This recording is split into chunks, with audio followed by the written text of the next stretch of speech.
Olá, boa tarde para você. O Band Cidade Entrevista desse sábado já está no ar. E hoje recebe o novo comandante-geral do Corpo de Bombeiros do Amazonas, Coronel Roberto Rocha Guimarães Silva, que também está à frente da Defesa Civil do Estado. Boa noite, Coronel. Obrigada por ter aceito o nosso convite. Coronel, o senhor assumiu esse cargo agora no início desse mês. Quais são as metas para esse novo comando no Corpo de Bombeiros? Antes de mais nada, o que a gente quer dizer é a satisfação de estar presente aqui nesse programa. Nós gostamos muito da Band, que ela sempre faz uma cobertura, apoia sempre esses trabalhos, não só do Corpo de Bombeiros, mas da Defesa Civil. Mas hoje nós estamos preocupados em dar um outro ajustamento à conduta do Corpo de Bombeiros, né?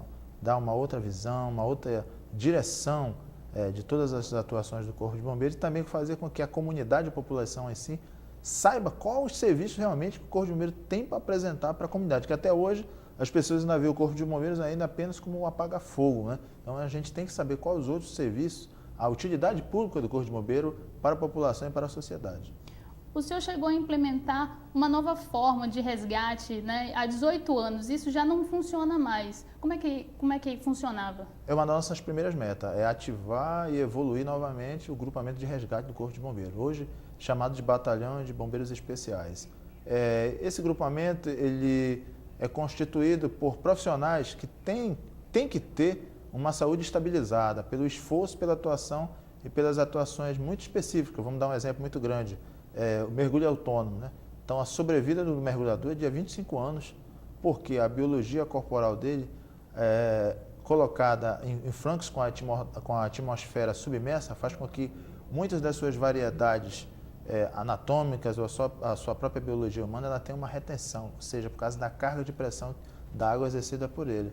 Uma outra atividade, salvamento em altura, a gente tem que especificar esses profissionais que trabalham nas alturas, descendo de prédio, retirando suicidas, descendo de helicópteros. E o pronto-socorrismo, que é o mais importante, é onde você faz um atendimento mais direto a vítimas politraumatizadas de qualquer acidente de trânsito, a queda de aeronave, até acidente doméstico dentro de casa, que a pessoa quebra a perna, o joelho. Então, essa equipe era uma equipe de bastante decisão. E hoje nós estaremos implementando novamente esse trabalho no Corpo de Bombeiros. O senhor considera que esse talvez seja um dos maiores desafios nessa nova gestão? O maior desafio é colocar o Corpo de Bombeiros numa gestão que nós trabalhamos hoje. Vamos dar um exemplo muito grande. O governador, o professor José Mello, quando nos imbuiu dessa missão, ele já tem uma conduta específica de agilidade no trabalho administrativo pela a experiência grande que ele tem. Então, combinando uma agilidade com uma evolução que o Corpo de Bombeiros tem que ter para atender a sociedade, a população em si, então isso vai fazer com que nós coloquemos uma pauta mais avançada de agilidade do trabalho, uma vez que o nosso comando foi dividido em 12 anos, 6 anos para cada comandante. Então, isso tirou um pouco assim daquela agilidade, daquela evolução, daquela doutrina. Então nós teremos que implementar uma coisa mais dinâmica, mais evolutiva disso aí. Agora, em relação à Ponta Negra, agora tem uma nova forma de utilizar a Ponta Negra, as pessoas ainda não estão muito cientes de como devem, os horários certos que podem ir, até onde podem ir, não é? Um trabalho, a Prefeitura já tem feito um trabalho em conjunto com o Corpo de Bombeiros a respeito disso, depois aqueles acidentes, daquelas fatalidades que houve na praia, né? Mas a gente tem um problema muito sério. Eu enfrento isso na Defesa Civil e agora também no Corpo de Bombeiros não deixa de ser igual, que é a falta da cultura da percepção do risco. A nossa população não é acostumada à percepção do risco, ela não tem o hábito de se prevenir. Vamos dar um exemplo, você sai de casa, você deixa a válvula do gás ligada para cima, você não abaixa ela por completo, né? Então você deixa as tomadas ligadas aos equipamentos eletroeletrônicos, né? Isso também tem um acúmulo de energia. Para quem não sabe, se você não tirar a tomada do equipamento eletroeletrônico, ele começa a contar a energização, ele continua energizado. Ele pode não estar ligado, mas está energizado. Então, essa falta da cultura da percepção do risco faz com que as pessoas nunca pensem que vai acontecer alguma coisa com eles. E agora na Ponta Negra tem um novo horário para toque de recolher? Exatamente. Com um fluxo maior de pessoas, ela já tem umas limitações. Existem as pessoas que frequentam pela parte da noite, mas elas já estão orientadas de que durante a noite fica proibido eles estarem tomando banho, uma vez que o compromisso e a responsabilidade passa a ser do autor que infringe essa legislação ou essa orientação. E como é que está a situação dos bombeiros no interior? A gente sabe que é muito precário. Há alguma medida a ser tomada nessa nova gestão para que haja mais bombeiros lá para ajudar a população? É verdade. Essa é uma das metas do governador José Mello, é justamente dar uma atenção muito maior para o interior, principalmente nas ações de Corpo de Bombeiro. Então, ainda esse mês, conforme já um andamento oficial que nós temos com a Prefeitura de Rio Preto, estaremos inaugurando já o posto avançado no Rio Preto da Eva. Tá? E nós já estamos com uma situação avançada em Tabatinga. Por que Tabatinga tão longe? Porque aí você falou do Tabatinga, ela é parte da Tríplice Fronteira, né? Onde tem uma gama de serviços muito grande da segurança pública, né? A Secretaria de Segurança Pública do Estado do Amazonas é envolvida lá no Alto Solimões, em Tabatinga, a Polícia Federal, o Comando das Forças Armadas. Então, o único órgão não presente lá é o Corpo de Bombeiros, né? Polícia Civil, Conselho Tutelar, todos estão envolvidos. Somente o Corpo de Bombeiros não está presente na fronteira do Alto Solimões. Como o senhor mesmo estava falando, a Defesa Civil está presente no interior do estado. E agora a gente vai assistir uma reportagem que fala um pouco da situação da cheia do rio em Humaitá. Vamos conferir. Em Humaitá, o rio Madeira continua subindo. O ritmo é mais lento, mas o nível das águas ainda é alto, 25 metros e 60 centímetros. Cerca de 1.300 famílias desabrigadas continuam alojadas em 31 abrigos improvisados em escolas e quadras poliesportivas. Nos bairros é grande a quantidade de lixo jogada nos quintais e espalhada nas ruas alagadas. Mesmo assim, não é difícil encontrar crianças tomando banho nas águas poluídas. Tá precária, né? Por causa que eles não vêm, né? E fica amontoando os lixos, os bichos ficam espalhando tudo, né? Aí fica difícil. Para quem já mora em cima d'água, ainda fica mais difícil.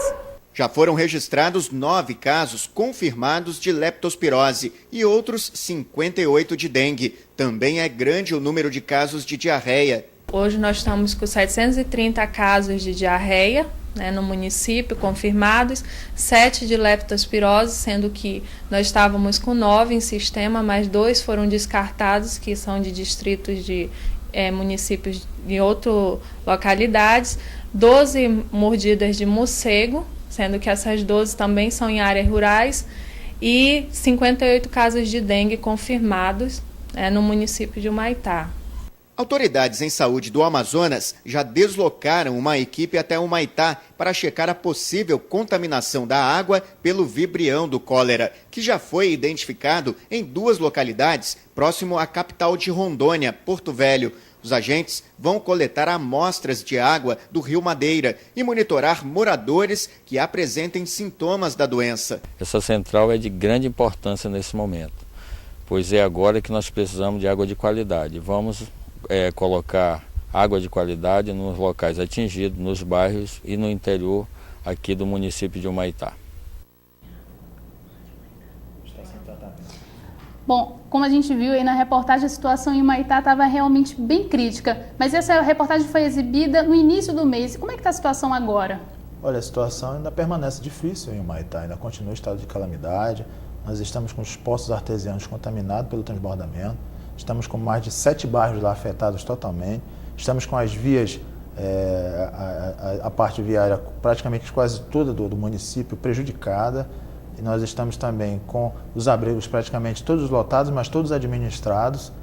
Nós estamos também com a falta de energia, um racionamento muito grande em função do abastecimento e em função também da alta rotatividade de consumo, uma vez que as famílias que vêm do interior e do próprio bairro passam a se concentrar em abrigos de localidade de maior utilização da energia. Então existe essa interrupção.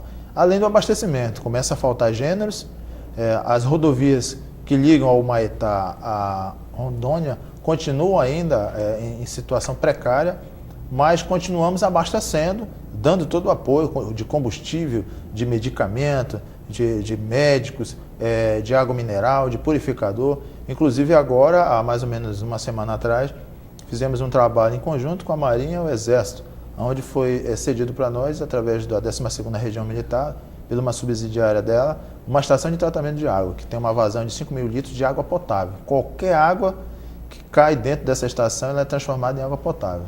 Agora, além de Humaitá, ainda tem outros 13 municípios que estão em situação bem parecida, crítica, não chega a ser calamidade, né? O Humaitá é calamidade porque os serviços essenciais, todos eles foram afetados diretamente. No caso de Manicoré, a sede do município ela é alta, né? Então a parte urbana não está sendo totalmente afetada como é o Humaitá, ela é um platô praticamente. Mas Em contrapartida, toda a sua área rural está devastada de Manicoré, né? Nós estamos com uma equipe lá, ajuda humanitária nós estamos mandando pela segunda vez para Manicoré, então nenhum município está desassistido. A situação de desastre existe, mas o governo do estado está administrando de todas as formas possíveis. A situação também em Boca do Acre é administrável, então todas as situações nós estamos passando, nos fortalecendo junto com as coordenadorias municipais, estamos dando conta do recado com a armação de barracas, as vilas comunitárias, né? Todo um trabalho de identificação das vítimas que estão nos abrigos, né? Todo um trabalho psicológico, de assistência social dentro. Então está sendo um trabalho em conjunto muito grande entre Prefeitura e Governo do Estado. Tá certo, muito obrigada pela sua presença aqui no Band Cidade Entrevista. E agora nós vamos para um breve intervalo e no próximo bloco vamos mudar de assunto, mas para um assunto que é muito importante para todos nós. Vamos falar de trânsito. O Band Cidade volta já já.